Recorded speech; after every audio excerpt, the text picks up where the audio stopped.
Karl Marx y el paneslavismo. Hicimos esta recopilación de escritos de Karl Marx sobre Rusia, Ucrania y esas regiones, y aquí se lo presentamos en este folleto. Lo pueden descargar ustedes en la descripción aquí abajo que voy a dejar. Básicamente comprende estos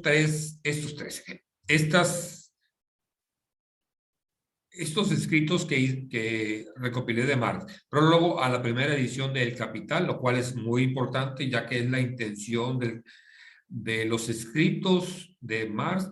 ¿Cuál es el propósito de su vida de dedicarle 20 años? Y ahí viene, y yo se lo voy a contar. También pusimos El enigma ruso, el esclavo soberano, un artículo que apareció primero en la revista Vuelta de México. Papel del paneslavismo, Hungría y el paneslavismo democrático, el paneslavismo en la guerra de Crimea. Casi todos estos son escritos de Engels. Muchos de ellos aparecieron en la Gaceta Renana. Los antecedentes de la disputa, carta de Federico Engels a Nikolai Danielson. Esto lo puse porque considero que es muy importante, ya que ahí viene señalando qué es lo que tiene que hacer Rusia para que progrese. Es una cosa que los marxistas evitan ver. Y al final puse Los ucranianos, del libro de Roman Rodowski, y lo que él opina y lo que opina Marx y Engels sobre los ucranianos. Una buena síntesis. Y aquí no pintamos de color rosa ni al capitalista ni a los marxistas. Veamos. Vamos a empezar a repetir lo que dijo Marx en su prólogo a la primera edición del Capital. Que aquí básicamente dice que el país industrialmente más desarrollado no hace sino mostrar al menos desarrollado la imagen de su propio futuro. Y a ti te estoy hablando, Alemania. Fíjate quién es la persona, el país que está más avanzado, y por favor sigue sus pasos. Además de las miserias modernas, nos agobian toda una serie de miserias heredadas resultantes de que siguen vegetando un modo de producción vetusto, meras supervivencias con su cohorte de relaciones sociales y políticas anacrónicas. No solo padecemos a causa de lo vivo, sino también de los muertos, le dice Marx, a los países que quieren progresar. Para eso escribió este libro. Para los países que quieren progresar deben de seguir al país más avanzado. Una nación debe y puede aprender de las otras. Es decir, tienen que aprender de la nación más avanzada. Aunque una sociedad haya descubierto la ley natural que preside su propio movimiento, y el objetivo último de esta obra es, en definitiva, sacar a la luz la ley económica que rige el movimiento de la sociedad moderna. No puede saltear su fase natural de desarrollo ni abolirlas por decreto, pero puede abreviar y mitigar los dolores del parto. Para eso estoy escribiendo esta obra económica. Así es. Ese es el capital. Económico, social, político, etcétera, ¿no? Y esto fue escrito en julio de 1967 y hasta la fecha ningún marxista le ha hecho caso. Pero prosigamos con nuestro tema, que es sobre el paneslavismo. ¿Y qué dice Marx y Engels sobre el paneslavismo? Este es de este artículo. Vamos a pasar rápidamente casi al final. Y pues en este artículo Marx describe a Rusia como un despotismo teocrático, como saquean a los países, ya sea a los húngaros por ganado y caballo, miel, cera, pieles y hombres para Rusia. Es un estado, un despotismo teocrático le llama. La historia de las naciones modernas solo empezó una vez que la ola se retiró. ¿Cuál ola que se retiró? No se retiró esta ola de los soviéticos, perdón, de los soviéticos, de los rusos, porque era la contrarrevolución. Ya que se retiró esa ola, empezaron a florecer los países europeos. Y no vamos a ir al final,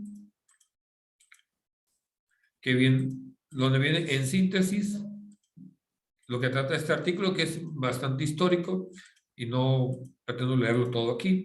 En síntesis, Moscovia se formó y creció en la escuela de abyección que fue la terrible esclavitud mongol. Su fuerza solo la acumuló al volverse una virtuosa en el arte de la servidumbre. Incluso una vez emancipada, Moscovia siguió jugando su papel tradicional de esclavo amo. Al final, Pedro el Grande reunió la habilidad política del esclavo mongol con las orgullosas aspiraciones del amo a quien Genghis Khan había legado la tarea de conquistar el mundo.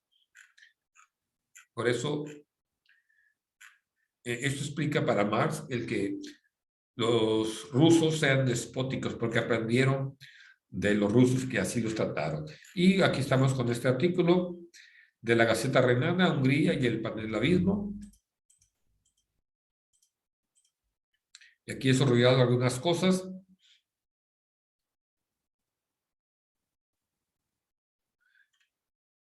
Y que Austria, cuando liberó por un momento a todos estos grupos étnicos distintos que se habían esclavizado antes mutuamente bajo el poder de Metternich, los alemanes, magiares, checos, polacos, moravios, eslavos, croatas, rutenos, rumanos, ilirios y serbios se dedicaron a pelear entre sí, mientras que en el seno de cada una de estas naciones las distintas clases se enfrentaban entre sí.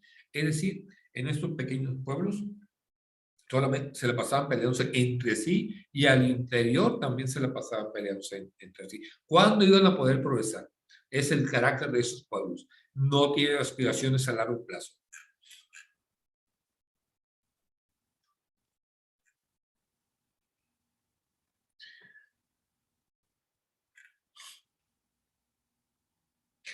Porque entonces, esto que he subrayado, toda la historia de Austria lo demuestra y el año 1848 lo ha confirmado.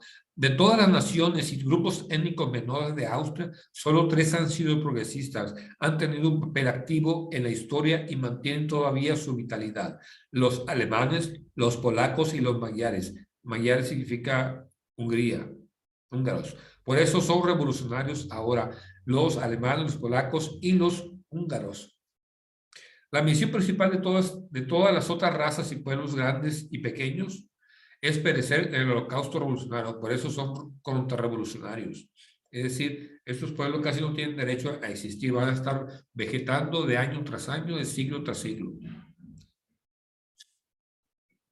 Lo llama tribus. Marx. Una nación eslava que prefiere la libertad. Vuelvo a repetir, una nación eslava que prefiere la libertad al eslavismo demuestra así su vitalidad y asegura su futuro. Quizá no lo entienda muy bien, lo voy a explicar. Una nación eslava que prefiere la libertad, es decir, que abrace, que siga a los países libres, es decir, a los países que practican la libertad de comercio, la libertad de industria, la libertad de fabricación, la libertad del individuo. Si siguen a esos países, demuestran su vitalidad y aseguran su futuro. Si siguen a los rusos, no. El elemento, aquí subrayé esto, el elemento alemán conquistó y no, vean que, léanlo, no condena que haya conquistado varias partes. Germanizó a ciertas áreas Alemania y no se queja. Han estado bajo la influencia del imperio alemán y eso es un progreso para esas partes. Y Marx no defiende a los bárbaros, a los teocráticos, a los y demás. Aquí, sin los alemanes, pero esencialmente sin los magiares, los eslavos del sur se hubieran vuelto turcos, pero como algunos se volvieron, hasta se hubiesen hecho musulmanes como son hasta hoy los bosnios eslavos. Y se amenazó otra vez la evolución europea por medio de la invasión mongólica. Y cuando se trataba de salvar la civilización europea, ¿qué importa la suerte de unas cuantas naciones que hacía tiempo que estaban desmembradas e impotentes y que se habían salvado con ellas de todas maneras? ¿Qué importa? ¿Qué importa la suerte de unas cuantas naciones cuando se trata lo que trata de salvar la civilización europea? Se han fijado que el discurso es bastante diferente de todo lo que han escuchado. La clase avanzada, la progresista, la burguesía, es el desarrollo, es el progreso. Y pues no, todos los eslavos en esa parte le ha sido casi imposible desarrollar su propia burguesía, tener una participación en el comercio exterior por medio de lo que producen, etc. El paneslavismo no se originó en Rusia o Polonia, sino en Praga y Agram. El paneslavismo es la alianza de todas las naciones y tribus eslavas pequeñas de Austria y en segundo lugar de Turquía para luchar contra los alemanes, austríacos, los magiares y eventualmente los turcos. Los turcos tienen un papel accidental simplemente y no es necesario tenerlos en cuenta porque son una nación que ha degenerado por completo. El paneslavismo está dirigido fundamentalmente contra los elementos revolucionarios de Austria y es así de origen reaccionario. El paneslavismo, pues, está en contra de Europa Occidental. De ese entonces, que era el occidente capitalista. El objetivo inmediato del paneslavismo es el de organizar bajo dominio ruso un imperio desde los montes metálicos y los Cárpatos a los mares Negro, Egeo y Adriático. Un imperio que incluiría una docena de idiomas y dialectos eslavos, además del alemán, italiano, magiar, valaco, turco, griego y albano. La cohesión no lo darían los elementos que la dieron a Alemania y la desarrollaron, sino la propiedad abstracta del eslavismo, el llamado idioma eslavo, que es, por cierto, común a la mayoría de los habitantes. Pero se pregunta, ¿pero dónde está ese eslavismo sino en la cabeza de unos cuantos ideólogos, unos cuantos profesores? Estos pueblos dicen que tienen los diferentes grados de civilización más diferentes que varían desde la industria y educación de Bohemia hasta bastante desarrollados, hasta el barbarismo, casi nómadas. Realmente no existe ni un idioma eslavo. Han hecho reuniones y no se pueden comunicar ni ellos mismos. Así que la unidad paneslava es una de dos cosas, o pura mística o probablemente el látigo ruso. Vea cómo trata a los rusos.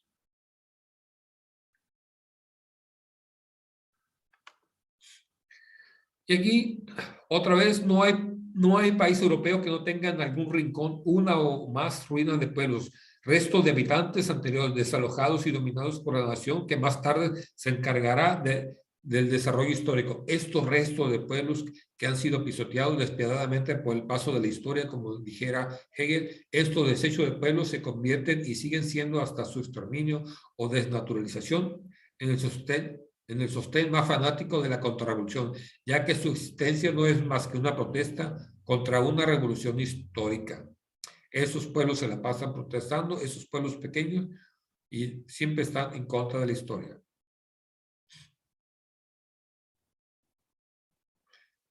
Más abajo, aquí resalto algunas cosas. Este desecho étnico, otra vez el látigo ruso. Y aquí dice que todas las razas eslavas se pusieron al servicio de la reacción austriaca, es decir, en contra de la revolución, se portaron mal. Y aquí síntesis, los alemanes y los magiares representan la revolución, o sea, los países más adelantados industrialmente. Ni los sajones ni los rumanos ya han perdido el rumbo. Y me pregunto, ¿usted utiliza algún producto rumano o húngaro? ¿Verdad que no?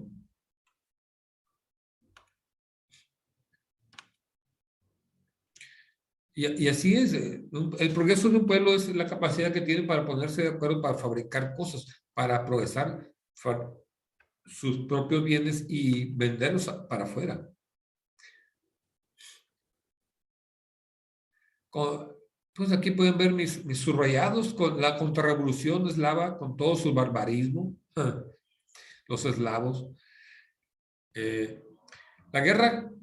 Dice, la guerra general que comenzará entonces destruirá esta liga eslava, y estas naciones menores tercas serán destruidas de manera que no quedará de ellas más que el nombre. La próxima guerra mundial hará desaparecer la tierra no solo clases y dinastías reaccionarias, sino también pueblos enteros reaccionarios, y esto será también un adelanto el que desaparezcan estos pueblos.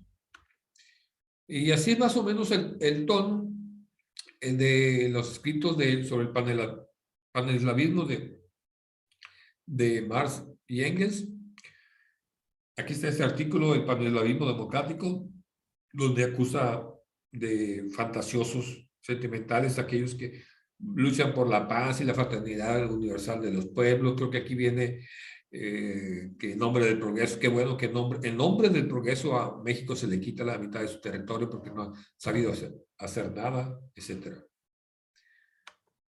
Y pues más voy a hacer algunos comentarios, voy rápidamente a la parte final de, si me lo deja mi computadora, a la parte final de Román Rodowsky, donde analiza muy cuidadosamente lo que pensaba Engels y Marx sobre los rutenos, es decir, sobre los ucranianos. En ese entonces se le llamaba los rutenos.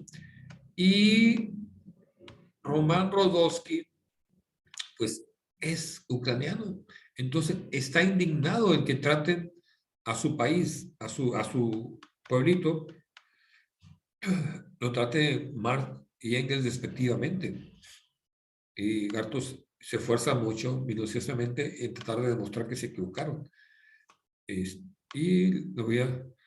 Rutenos, a los rutenos, Marx y Engels los trataban como pueblo, perdón, como tribus. Tribus, se enoja, se indigna. Y aquí viene una cita, de los llamados rutenos no bastaban, pues en realidad son puros judíos y funcionarios. Es decir, ¿por qué hay judíos y funcionarios?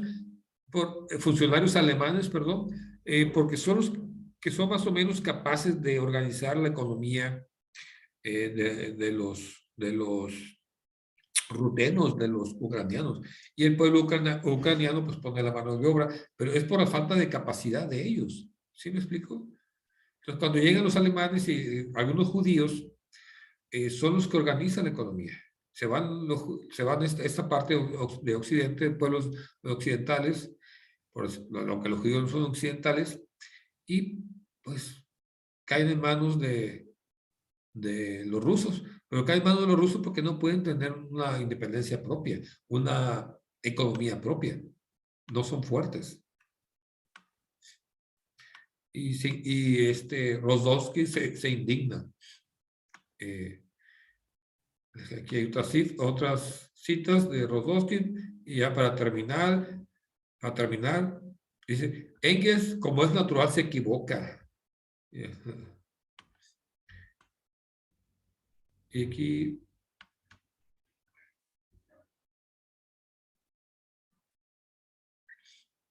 dice Engels que no quiere saber nada de los ucranianos. En lo concerniente a las exprovincias polacas, aquí de el Dwina y el Dnieper, escribía Engels en esa carta, ni siquiera quiero oír hablar de ellas desde que me enteré de que ahí todos los campesinos son ucranianos.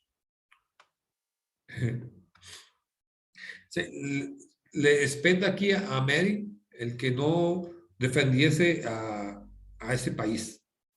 Y aquí viene una frase, también está enojado Mary, una frase de Rosa Luxemburgo. De todas partes se anuncian naciones y nacioncitas con sus derechos a formar estados. Cadáveres asesinados suben de tumbas centenarias llenas de nueva primavera, y pueblos históricos que jamás formaron sistemas estatales autónomos.